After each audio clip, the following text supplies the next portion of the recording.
Bismillahirrahmanirrahim. Assalamualaikum warahmatullahi wabarakatuh. Alhamdulilladzi hadana li hadzal laula hadanallah amma ba'du. Teman-teman mahasiswa sekalian, kali ini saya akan bicara tentang bagaimana tips agar cepat menyelesaikan skripsi.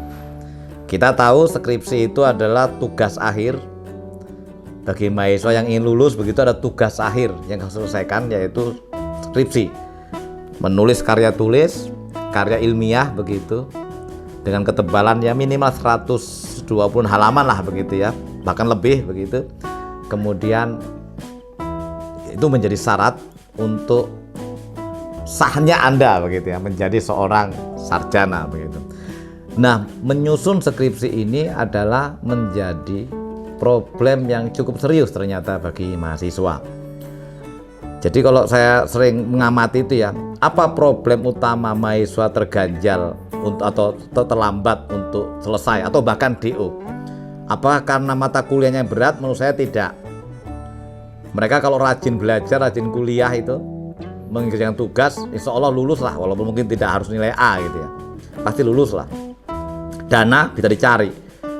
Tapi banyak sekali menurut amatan saya selama saya di kampus begitu ya, menjadi dosen begitu, atau bahkan sebelum saya menjadi dosen, menjadi mahasiswa dulu, adalah tentang skripsi. Banyak orang terganjal untuk lulus karena skripsinya belum jadi begitu. Nah, kenapa? Ya sulit. Bisa jadi secara sosiologis begini ya. Kenapa skripsi belum jadi? Ya karena pertama ya karena apa ya, tidak memiliki tradisi menulis begitu. Kemudian kedua, tidak memiliki langkah-langkah jelas tentang apa yang akan dilakukan untuk menyelesaikan itu. Dan yang ketiga, itu juga dipengaruhi oleh misalkan mahasiswa itu kan kalau menyusun skripsi kan semester-semester lama itu, sehingga sudah tutup teori, terkadang jarang ke kampus, sehingga atmosfer akademiknya itu sudah menjauh dari dirinya karena hidupnya lebih banyak di kos-kosan ketimbang di kampus, sehingga tidak ada teman yang motivasi. Tiba-tiba ke kampus seperti ketek ketulup gitu ya, nggak ada orang, sudah tamat semua gitu, sehingga mereka juga frustasi, sudahlah selesai gitu. Nah, kali ini saya akan memberikan tips agar Anda tidak menjadi mahasiswa yang telat dalam menyusun skripsi ini. Pertama, langkah pertama ya, teguhkan niat Anda. Teguhkan niat Anda untuk menulis skripsi. Ini dulu langkah pertama. Niat untuk menulis itu dikuatkan sekali. Kalau tidak ada niat yang kuat, saya yakin skripsi Anda tidak akan pernah dimulai. Karena skripsi yang bagus adalah skripsi yang jadi, dan untuk jadi harus dimulai. Kebanyakan mahasiswa tidak pernah mulai, walaupun banyak mahasiswa berkonsultasi dengan saya misalkan ya. Tapi kemudian setelah itu lewat. Ketika saya jawab, sudah bab berapa? Bab 12 Pak. Sudah bab berapa? Waduh, belum mulai Pak, belum mood. Gitu. Oleh karenanya, satu, teguhkan niat untuk menulis skripsi. Ingat, mood itu bukan ditunggu, tapi dijemput. Ciptakan kondisi agar Anda mood. Caranya apa? Satu, selain niat teguh, yang kedua adalah Anda harus ketat membuat deadline penyelesaian. Tulis itu besar-besar di kamar kos Anda itu, bila perlu di pintu atau di depan meja belajar itu. Skripsi ini harus jadi dalam waktu 3 bulan gitu. Karena biasanya yang nggak selesai itu, yang molor-molor, karena longgar deadline-nya, sak ketemunya, sak sempetnya, sak moodnya. Padahal mood itu kalau Anda tidak menciptakan, tidak menghadirkan, tidak akan datang. Bagaimana mood akan datang kalau kerjaan Anda di kafe terus misalnya? Bagaimana mood itu akan datang kalau Anda kerjanya ngerumpi terus? Mood itu harus diciptakan, dihadirkan, dikondisikan. Caranya apa? Duduk di meja, lihat itu deadline-nya, di depan laptop, apapun ketik, buat deadline itu, sehingga Anda satu hari itu minimal 1 atau 2 lembar itu sudah menghasilkan ketikan lah gitu ya, tulisan. Terlepas besok akan di delete lagi, monggo, tapi jelas Anda harus menciptakan mood itu di meja belajar Anda. Kalau itu tidak ada, maka sulit untuk menciptakan mood. Jadi deadline itu penting. Tulis itu besar-besar di depan meja. Anda harus duduk, mood tidak mood, duduk depan meja, depan laptop. Dengan begitu nanti mood akan datang dengan sendirinya, karena Anda terus berproses. Nah, kalau kerjaannya cuma ngerumpi atau malah jalan-jalan ke gunung, mood apa yang mau dapat? Itu yang kedua. Yang pertama adalah teguhkan niat, yang kedua adalah membuat deadline yang ketat, yang ketiga adalah memahami tema penelitian. Anda harus memahami tema penelitian itu dengan benar gitu ya. Tema itu saya kaitkan dengan persoalan penelitian. Karena selama ini kenapa orang terkendala menulis skripsi? Karena dia tidak tahu apa yang akan ditulis. Oleh karenanya tema penelitian menjadi penting. Persoalan yang akan Anda angkat itu harus Anda kuasai betul. Gitu. Kalau Anda kritis, maka sebenarnya Anda di kampus Anda aja sudah banyak itu tema yang bisa Anda angkat tuh. Gitu loh. Cuma terkadang kita itu sulit untuk mencari persoalan. Biasa orang datang itu, Pak, mau kasih judul skripsi gitu. Nah, seolah-olah judul itu penting. Judul itu belakangan bisa. Tapi bagaimana Anda merumuskan masalah? Bagaimana Anda menemukan masalah? Itu jauh lebih penting. Jadi bukan judul bisa belakangan. Meminjam Profesor Amin Abdullah itu istilahnya adalah munculkan dulu kegelisahan akademikmu.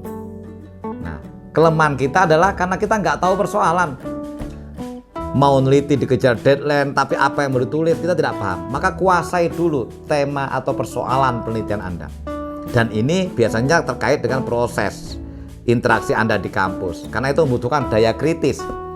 Gitu. Orang yang kritis ketika di kampus itu banyak sekali yang tema yang bisa diangkat, banyak sekali persoalan yang bisa diangkat. Misalkan begini ya, kalau hanya sekedar tema skripsi ya, misalkan sekarang Prodi PA itu sedang menjalankan program MBKM, Merdeka Belajar Kampus Merdeka. Saya mungkin akan bertanya itu, sejauh mana kesiapan Prodi PAI untuk mengimplementasikan MBKM? Melihat misalkan MBKM membutuhkan jaringan kerja yang luas dari prodi. MBKM membutuhkan skill tambahan bagi para dosen maupun staf. Lalu bagaimana kesiapan itu? Itu kan bisa diteliti sebenarnya. Misalkan sejauh mana dosen PAIUI memahami undang-undang MBKM atau kebijakan MBKM. Banyak sekali yang bisa, atau sejauh mana kesiapan prodi untuk menyiapkan atau memenuhi hak mahasiswa untuk mengambil mata kuliah di luar prodinya atau di luar kampusnya. Sejauh mana itu bisa diteliti kalau kita mau kritis. Kalau tidak, maka kita akan berkutat tentang masalah judul aja. Yang sebenarnya itu bisa disusulkan belakangan setelah skripsi jadi. Kesalahan kita, kenapa kita selalu telat menyusun skripsi, itu adalah karena kita terkadang tidak tahu persoalan. Karena tidak tahu persoalan, kita bingung mau mulai dari mana. Karena kita bingung mulai dari mana, maka kemudian skripsi itu kita ambangkan.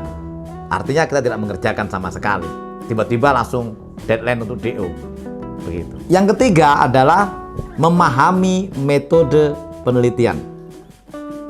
Ini hal yang tidak kalah penting. Nah, di sini kaitannya nanti pada sejauh mana Anda mengikuti atau intens atau perhatian atau keseriusan Anda mengikuti mata kuliah terkait dengan skripsi. Sejauh mana Anda misalkan intens mengikuti perkuliahan metodologi penelitian. Kayaknya saling terkait. Sejauh mana misalkan Anda mengikuti metode penyusunan skripsi. Sejauh mana Anda misalkan membaca buku panduan skripsi. Ini sangat berkaitan erat dengan persoalan tadi. Terkadang kita punya temanya, kita punya waktu, kita punya kemauan untuk duduk dalam laptop, tapi ternyata kita tidak memiliki skill, tidak memiliki metode, tidak memiliki cara bagaimana meneliti itu menjadi persoalan lain yang terkadang ini banyak kita temukan. Sehingga tidak jarang saya misalkan mengobrak-ngabrik dalam tanda petik ya, skripsi mahasiswa yang saya bimbing itu hanya karena skripsinya itu centang perenang kalau bahasa saya itu. Rumusan masalahnya di mana, latar belakangnya di mana, rumusan masalahnya kemana, kemudian kajian pustakanya bagaimana, landasan teorinya bagaimana, metodenya bagaimana. Akhirnya hasilnya juga tidak sama sekali tidak menjawab persoalan. Pernah saya coba untuk memaksa mahasiswa itu mengulang skripsi hanya karena skripsinya itu jauh dari standar. Ini bisa jadi karena tadi itu tidak memiliki kemampuan dalam melakukan riset, terutama pada metode metode penelitian yang hendak dijalankan. Yang selanjutnya adalah tentu dipengaruhi oleh dosen pembimbing skripsi. Terkadang mahasiswa itu justru kalau enggak dikontak dosen pembimbingnya tidak pernah menghubungi. Biasanya dosen pembimbing kan membimbing banyak skripsi gitu ya, sehingga ketika ada salah satu mahasiswanya yang tidak pernah kontak itu dianggap sudah jalan lah, sudah lancar-lancar saja. Tiba-tiba tidak ada progres. Dikarenakan apa? Dikarenakan mungkin ya komunikasinya yang lemah gitu ya, tidak membangun komunikasi yang baik dengan dosen pembimbing lapangan. Ingat bahwa dosen itu kan tidak hanya membimbing 1 atau 2 mahasiswa, tapi bisa jadi 5, 6, 7. Oleh karenanya kita yang proaktif sebagai mahasiswa untuk bertanya ketika menghadapi kendala-kendala. Ini mungkin persoalan lain ya, yang terkadang mahasiswa sangat tertutup gitu ya, ketika menyusun skripsi itu setelah dapat pembimbing, kemudian dosen pembimbingnya ya sudah hanya sekedar formalitas, digarap, tiba-tiba rampung, tiba-tiba sudah 5 bab gitu ya, rampung. Ketika diperiksa oleh dosennya centang berenang, akhirnya diobrak-abrik, akhirnya down. Setelah down kemudian tidak menggarap lagi, dan pada akhirnya kemudian tiba-tiba sudah DO. Banyak orang yang begitu, sudah rampung pun tapi kemudian diobrak-abrik dan harus mulai dari nol. Kemudian dia down ya, kalau bahasa Jawanya ngelokro gitu, kemudian tidak melanjutkan. Akhirnya gagal dia mendapatkan gelar sarjana, hanya karena bisa jadi dia tidak memiliki komunikasi yang baik dengan para dosennya itu, dengan dosen pembimbingnya, dan tidak siap untuk dikoreksi secara fatal gitu ya.